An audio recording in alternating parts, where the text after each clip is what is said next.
हमारे पास आते क्यों? क्यों जी?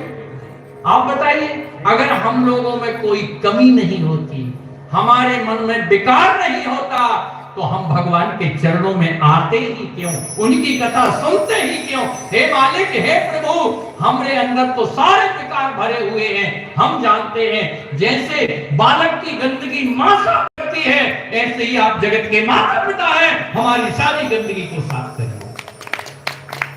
जैसे छोटा सा शिशु अपनी दादी अपनी मां की गोदी को नहीं छोड़ता है, ऐसे ही साधक को संतों की गोदी को कभी नहीं, वैष्णव की गोदी को कभी नहीं छोड़ना चाहिए। एक निरंतरता बनी रहे। क्या बनी रहे? निरंतरता।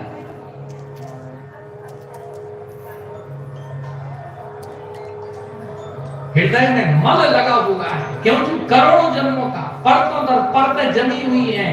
ये तो धीरे धीरे ही जब निरंतरता बनी रहेगी। आपको पता है ना, जब बच्चे को पेचिश होता है, लघु बच्चे को, क्यों बहन? अब तो नई बहू में नहीं संभाल पाती, दादियों को ये सब उपद्रव संभालना पड़ता है। बहुत सी माता इसलिए कथा में नहीं आ पाएंगे, बच्चों को कौन संभाले? बहू की तो हिम्मत ही नहीं, उसने बाहर पटक दिया, बात खत्म। अब झेलो तो।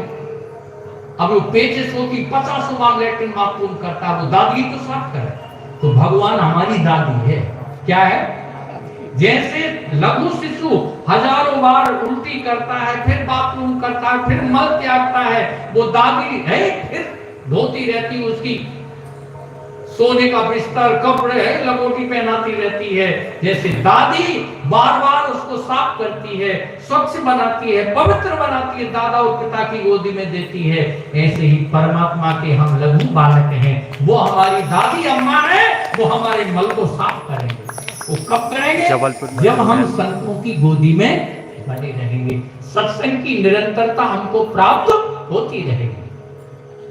एक बहुत बड़े महापुरुष हमारे जयपुर में हुए, तो उनसे किसी ने कहा, बहुत दिन तक तो उनकी कुटिया पर वो साधक आता, एक दिन उसकी खोपड़ी फिर गई। उसने कहा, बाबा एक बात बताओ, तुम कौन जात थे? क्या कहा? तुम्हारी जाति मां थी नहीं पूछी हमने आज तक। तो संत ने कहा, भाई सुनो, और तो हमें याद नहीं, मगर